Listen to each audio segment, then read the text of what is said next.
seras attentif. Oui. 86 kilos, quand je me suis marié, j'étais comme ça. Ça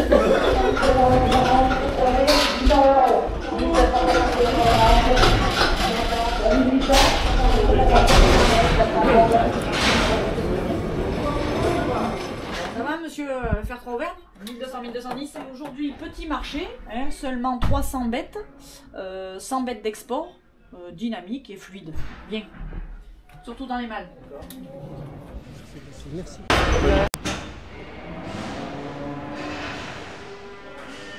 Alors Christophe Alabergère, je suis éleveur sur le marché de Châteaumeillan. Cindy Marchesane du marché aux bestiaux d'Agem.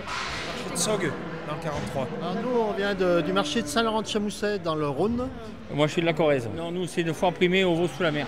Alors moi je suis Marilyn Das, adjointe au maire de Château-Gontier-sur-Mayenne et administratrice de la SEM du Parc Saint-Fiac, marché au veau de Château-Gontier. Donc je suis chef des ventes sur le marché de Baraqueville, j'ai fait les remplacements sur Baraqueville de Mauriac et j'ai démarré le marché de Rabassens de Bigorre et de Côme. C'est pas la même configuration. Ouais, mais après... Voilà.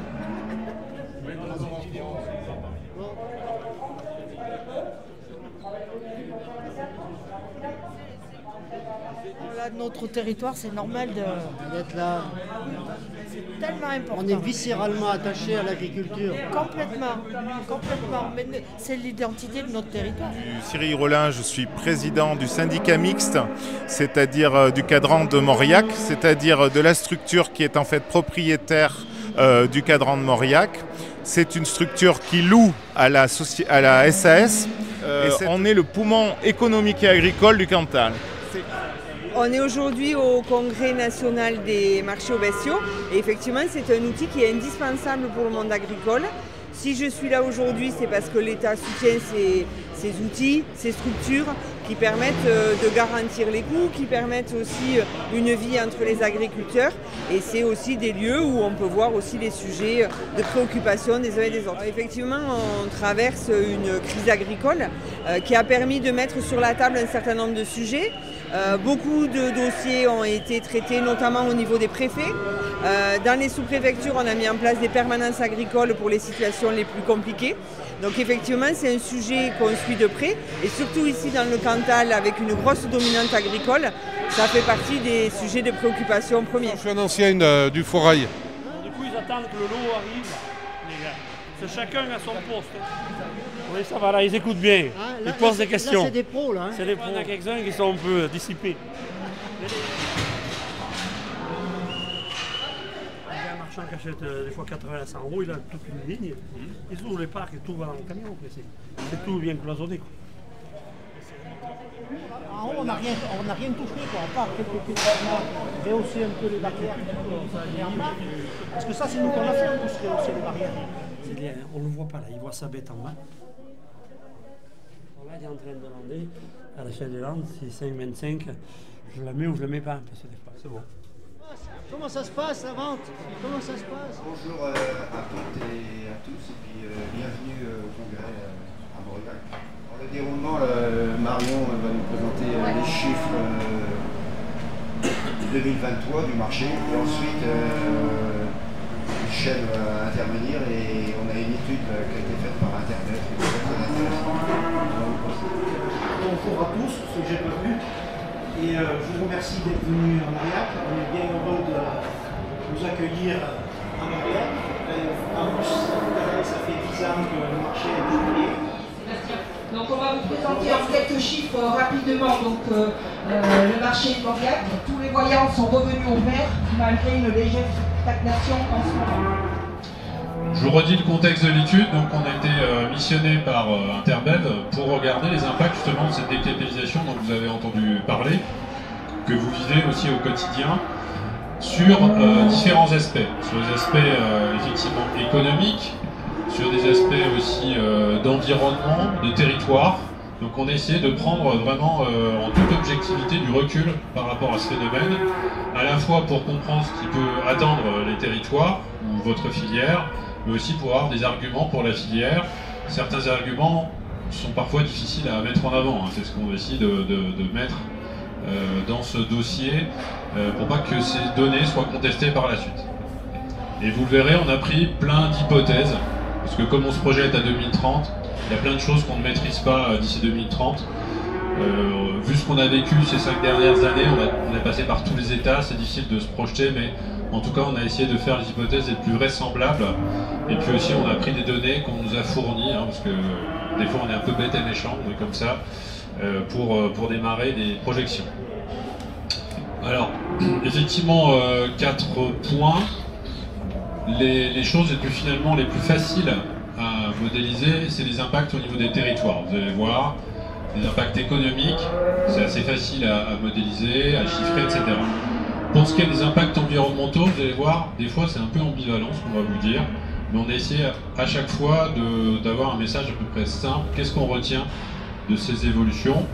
Et puis on essaiera de prendre un peu de perspective, hein, de prendre du champ, ce qui n'est pas toujours évident vu la situation qu'on vit actuellement, pour se dire, au-delà de ça, qu'est-ce qu'on fait de ces données? Il faut déjà expliquer ce que c'est que le phénomène de décapitalisation. Donc globalement, avec le départ en retraite des exploitants, voire des cessations un peu précoces, que ce soit au niveau du cheptel laitier, donc qui sert à faire effectivement la production laitière, ou le cheptel allaitant qui va permettre de faire de la production de viande, notamment ici on est dans la zone de Salers, on a des arrêts effectivement d'exploitation qui se traduisent par une baisse du nombre d'animaux simplement présents sur les élevages. Et donc, comme on a une baisse du nombre d'animaux, on aura moins de viande demain pour la filière et moins d'animaux aussi à commercialiser, notamment à l'export, puisqu'on a une partie de nos animaux qui partent à l'export. Donc, au regard de cette baisse du nombre d'animaux et d'exploitants, on a des effets qui sont de plusieurs ordres.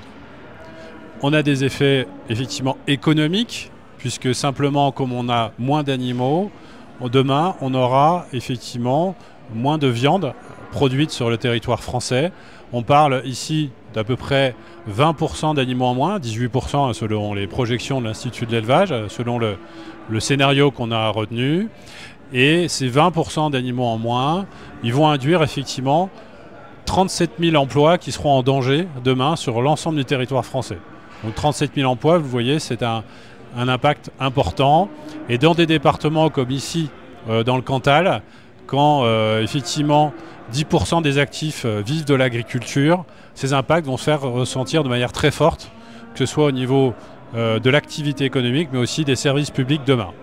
Donc un impact sur les aspects d'emploi, un impact aussi au niveau de la balance commerciale, où globalement, comme on a une consommation qui diminue moins vite que la production, on va devoir importer.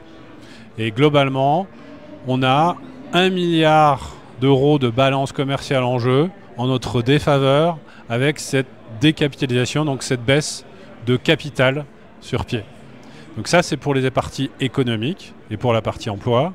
Ensuite, il y a aussi des impacts en termes environnementaux ou sur les externalités positives, donc les bienfaits que l'élevage a. Alors, l'élevage a aussi des externalités négatives, hein, faut pas c'est ce qu'on a cherché aussi à montrer, à faire la balance entre les deux dans cette étude. Et on voit qu'au niveau, par exemple, des gaz à effet de serre, on va avoir une baisse de la production de gaz à effet de serre sur le territoire national, mais qui pourrait être compensée partiellement, voire dépassée parfois, selon les différents scénarios, par des importations de viande qui, elles aussi, ont dégagé des gaz à effet de serre. Donc ça, c'est un des premiers points. Et d'autre part, on le voit, il y a aussi un énorme risque par rapport aux prairies qui étaient exploitées par l'élevage. On parle d'ici d'1 million d'hectares, donc un département qui va disparaître comme les Yvelines chaque année peut-être de prairies.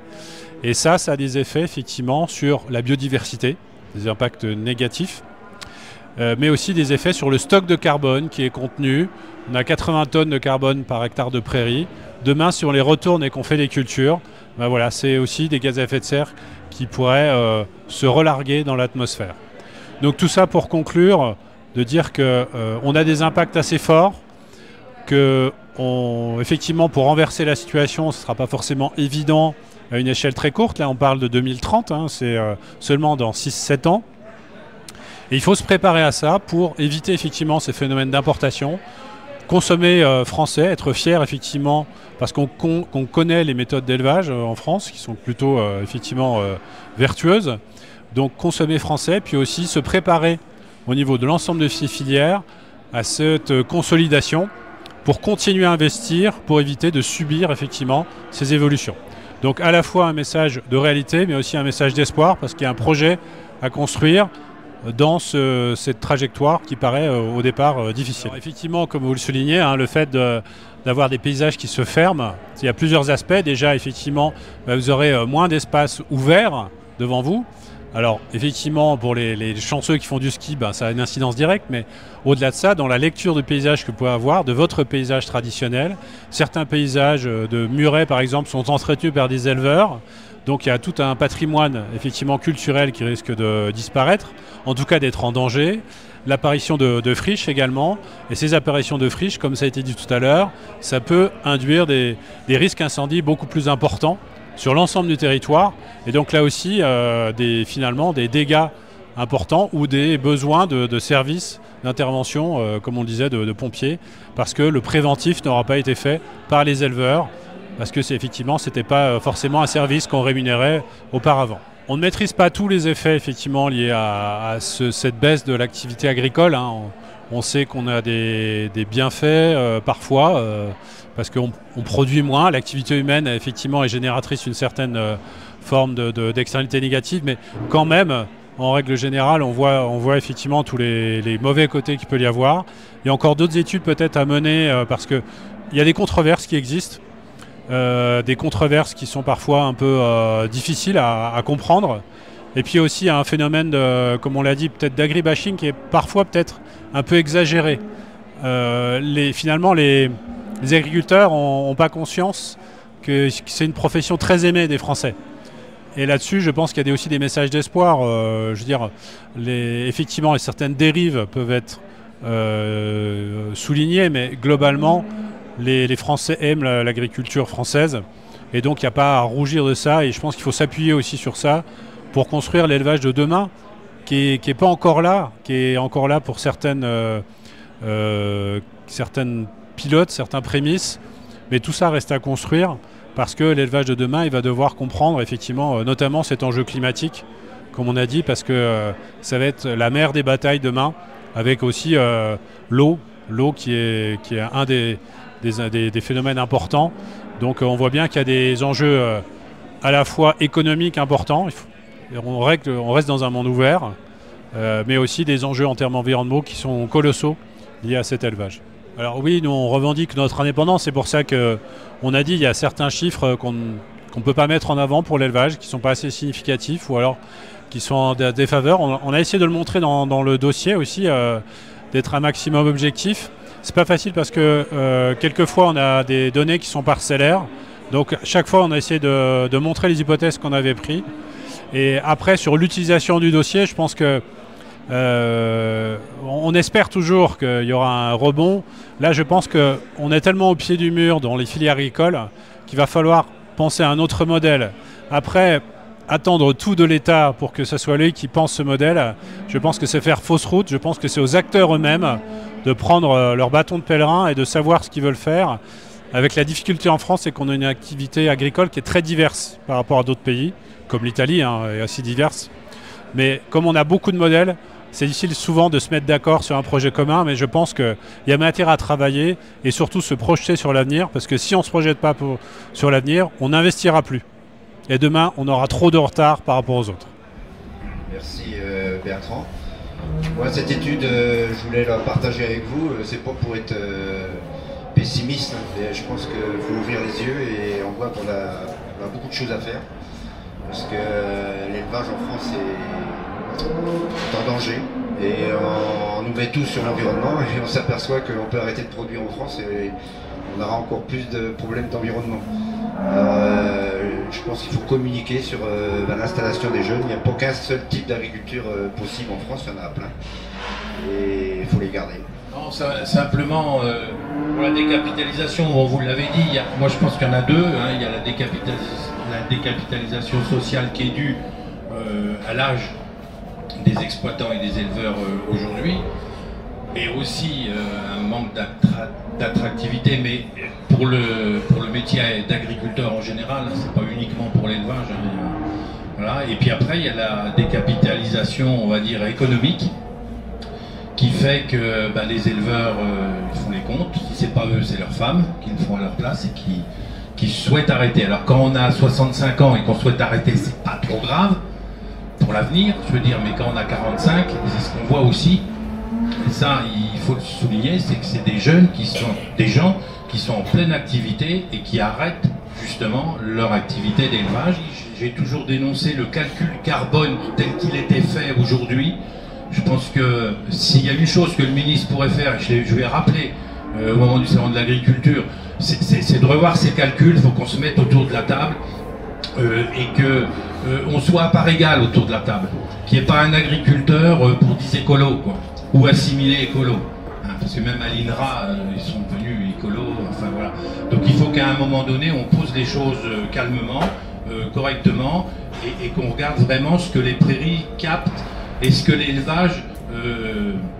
alors, même si on considère que sur les émissions, on est peut-être à peu près d'accord, mais sur le captage et la mise en réserve du carbone, je pense qu'il y a des choses à revoir. Et là, ça pourrait peut-être changer la donne, et surtout arrêter l'agribashing qu'on connaît là-dessus. Voilà ce que je voulais dire sur cette étude qui est importante. Mais vous nous dites souvent que vous n'êtes pas expert des lombrics, vous n'êtes pas expert de ceci. Non, vous êtes un cabinet de conseil, vous devez être expert.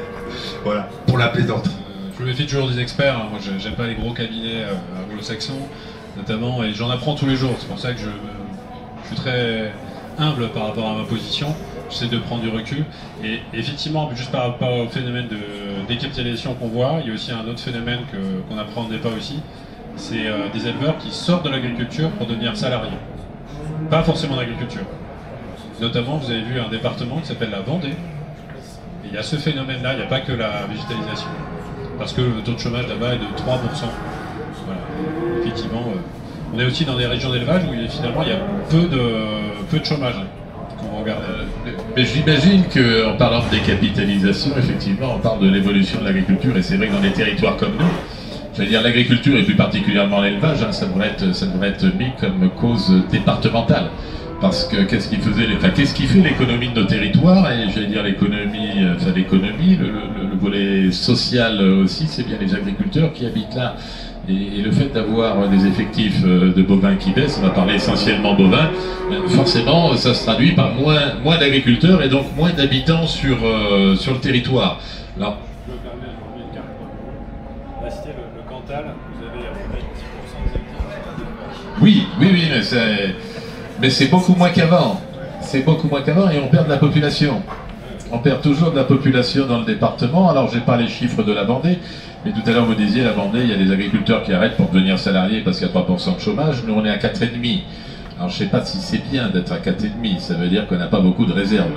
Donc, les élus qui veulent toujours avoir du zéro chômage, c'est pas forcément très bien parce qu'une entreprise peut pas se développer si vous n'arrivez pas à trouver de collaborateurs. Ouais, c'est un juste équilibre entre les deux. Et c'est vrai que sur des territoires comme nous, 145 000 habitants sur le département, vous imaginez, c'est Villeurbanne, si vous enlevez le secteur aurillacois, vous en enlevez un tiers. Ce qui veut dire que les 2 tiers, c'est sur tout le département. Donc on a des secteurs, des vallées, des fonds de vallée, où on est à 5 habitants au kilomètre carré. Demain se pose la question, quel est l'agriculteur qui voudra s'installer en fond de vallée avec son premier voisin qui sera à 5-6 km, voire plus loin. Parce que même si des fois, et moi le premier, on est un peu des ours, on aime bien avoir une vie sociale et toute la difficulté, déjà premièrement au niveau des élus, quels qu'ils soient, que ce soit les maires, les conseillers départementaux ou autres, déjà il faut donner, même qu'on soit de donner des conditions favorables pour que les agriculteurs puissent y vivre. Donc c'est maintenir les commerces, je veux dire l'ensemble des services. En fait, voilà, parce que si on souhaite avoir des jeunes enfants de vallée, encore faut-il qu'il y ait de l'école, du commerce, enfin, etc. Et puis des voisins, ça c'est un gros travail des communes rurales à faire. Il ne faut pas qu'on vienne nous bloquer. Alors des fois, avec la profession agricole, on a quelques oppositions sur la zéro artificialisation. Nous, la difficulté, c'est pas l'excès de construction qu'on a dans le département, c'est plutôt la friche qui nous gagne. Le département du Cantal est actionnaire, effectivement, du syndicat mixte, au même titre que l'ensemble des communautés de communes, on va dire de l'arrondissement de Mauriac. Donc, je me présente, Patrick Escure, je suis le président de la Chambre d'agriculture du Cantal et vice-président de la Chambre régionale d'agriculture aura chargé de l'élevage, de tous les élevages, des lapins jusqu'aux bovins et même les équins. Je suis éleveur, producteur de lait et de viande bovine à une trentaine de kilomètres d'ici, avec transhumance et sur une exploitation aujourd'hui qu'on peut considérer très moyenne, voire petite, de 55 hectares. Et avec, heureusement qu'il y a la transhumance, avec la coopérative de transhumance Coptasa, entre Salaire et le Puy-Marie.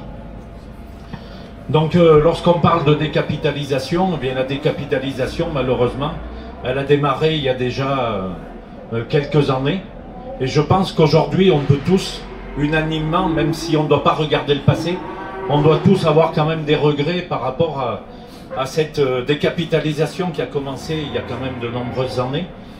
Parce que il y avait quand même un potentiel humain qui était énorme sur nos territoires, avec un seul métier que nous savons faire, c'est le fait d'être éleveur.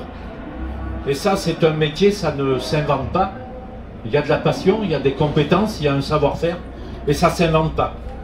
Simplement, il y a un certain nombre de choses qui nous ont amenés à avoir petit à petit cette décapitalisation, et puis le fait que des éleveurs arrêtent. Il ne faut pas se leurrer. Pendant des années, nous avons eu des prix qui ont été trop bas. Et aujourd'hui, bon, ben, malheureusement, même s'il y a eu des évolutions en termes de prix, mais relativement par rapport aux charges que nous supportons, bien, si on n'avait pas ces hausses de prix, je pense qu'aujourd'hui, on aurait tous fermé les portes. Mais malgré tout, elles sont indispensables, ces hausses de prix. Et elles sont peut-être arrivées un petit peu trop tard.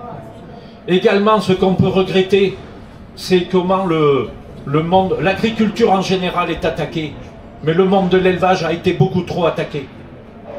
Et alors qu'on voit quand même que nous sommes dans des espaces, dans nos zones d'élevage, qui sont des espaces protégés, qu'est-ce qui a changé par rapport à ce qui se passait il y a 50 ans ou il y a un siècle? On risque de voir plus de forêts aujourd'hui par rapport à ce qu'on avait il y a 50 ans. Mais aujourd'hui, il n'y avait aucune raison de critiquer nos modèles d'élevage, il n'y avait aucune raison de critiquer notre modèle d'agriculture là où nous sommes nous. Donc aujourd'hui, on le paye fortement. Et ces dernières années, ça s'est intensifié de taper sur l'agriculture. Alors c'est facile, mais si c'est pour faire de l'import, ça mène où? Dans un pays où on a une balance commerciale qui n'est pas florissante, le bienfait environnemental de cette décapitalisation, de remplacer l'élevage, ça va nous mener où? Nous sommes aussi dans une situation où il faut qu'on soit conscient, c'est qu'il y a beaucoup de territoires, on va arriver au point de bascule. Comment demain, on arrivera à maintenir nos outils, alors dans le monde agricole, mais même ailleurs, les services qui vont avec? Si on baisse encore en termes de cheptel, on aura peut-être demain du mal à maintenir un certain nombre de nos marchés. On a parlé des abattoirs tout à l'heure. En Auvergne-Rhône-Alpes, nous en avons 41 ou 42. Chiffre 2022.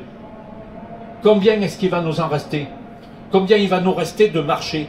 Mais le problème, c'est que lorsqu'on a enclenché une dynamique où on commence à perdre et enfermer des outils, et bien derrière, si on n'a plus de marché au cadran ici, qu'est-ce qu'on va faire? Après, ça va poser la question de nos élevages. Qu'est-ce qu'on va faire? Donc, aujourd'hui, il est temps d'arrêter ce cercle infernal qui fait qu'on ne peut aller que de plus en plus mal.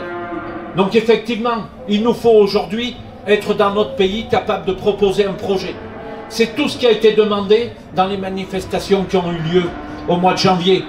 Un projet pour notre agriculture, et nous, on a besoin d'un projet pour l'élevage.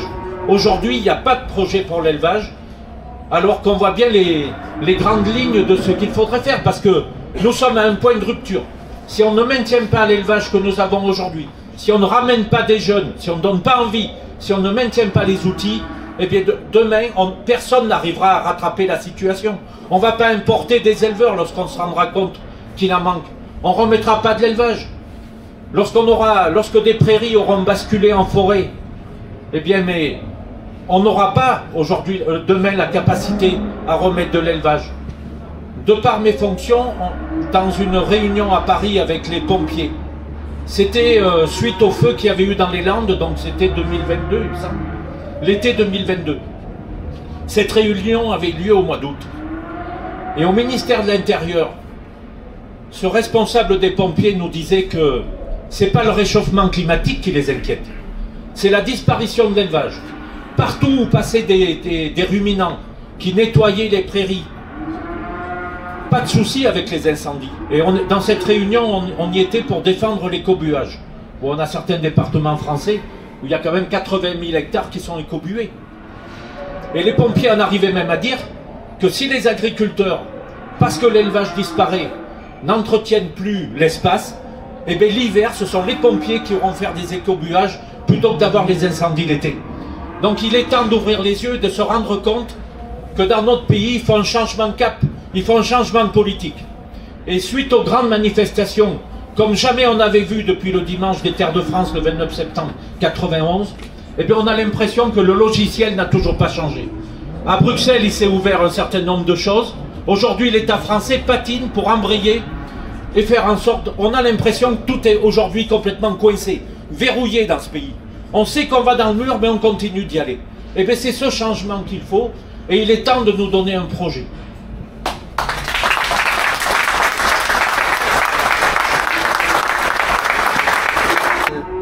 Moi, je vais peut-être avoir un discours un peu plus positif. Alors, vous allez dire, c'est vaut mieux. Je trouve que le contexte actuel a permis de remettre vos métiers sur le devant de la scène. Je pense que vous pêchez beaucoup de votre absence de visibilité. J'ai beaucoup aimé votre conclusion, monsieur, sur votre étude par rapport aux perspectives et le fait qu'il y a peut-être effectivement des nouveaux schémas de pensée, des nouveaux schémas de consommation, des nouvelles façons de voir les choses pour l'avenir. Et ici, au cadran, donc moi j'ai pris mes fonctions ici fin 2023. Très rapidement, le marché au cadran a été une de mes visites prioritaires parce que c'est un des outils majeurs pour l'élevage.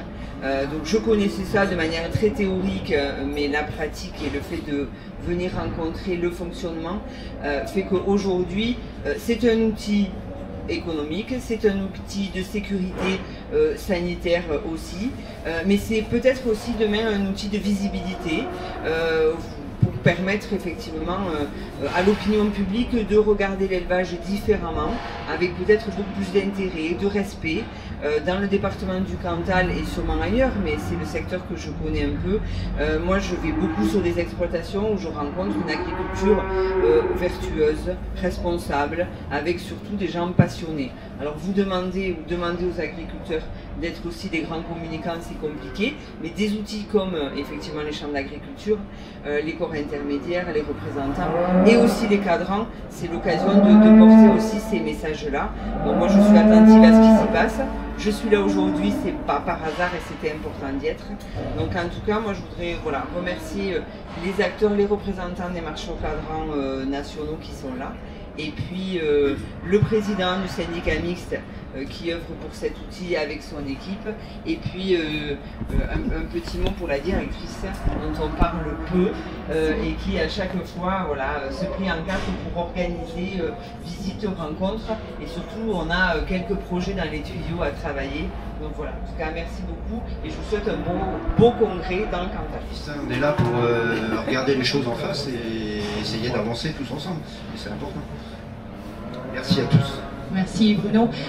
Oui, rebondir par rapport à ce qui a été dit, cette étude, elle a l'avantage de nous faire se poser les bonnes questions. Voilà, donc c'est une feuille de route pour se dire, en fait, il ne faut pas en arriver là. Voilà. Donc on parlait des marchés au cadran, mais il faut parler aussi des marchés de gré à gré, puisqu'aujourd'hui la fédération représente à la fois les marchés de gré à gré et les marchés au cadran. Certains donc viennent de toute la France, et c'est vrai qu'aujourd'hui c'est une préoccupation au niveau de la fédération, donc de maintenir ce maillage local important qui sont les marchés. On fait partie du paysage, on est un acteur au même titre que la coopération à côté et que les négociants aux bestiaux. Donc Pierre-Antoine Fabre est ici présent pour représenter les négociants donc, de la région du Cantal et d'Occitanie. Mais donc tout ça c'est de la vie agricole locale. Donc voilà, c'est important que tout le monde y ait sa place. Et on l'a vu, nous, en 10 ans, puisque aujourd'hui, on peut dire qu'on a relevé le défi. Il y a 10 ans, il y avait 4500 bêtes à Mauriac. Hein? Aujourd'hui, il y en a 25 000. Voilà. Donc ça veut dire qu'il y a une équipe qui y a cru.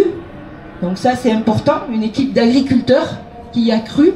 Et donc on a porté ce projet. Et je dis une équipe.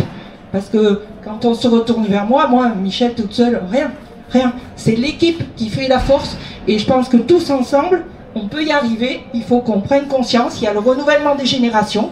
Donc il faudra certainement aller chercher des gens à l'extérieur. Parce qu'il n'y aura pas non plus de gens suffisants ici. Mais je pense que c'est important.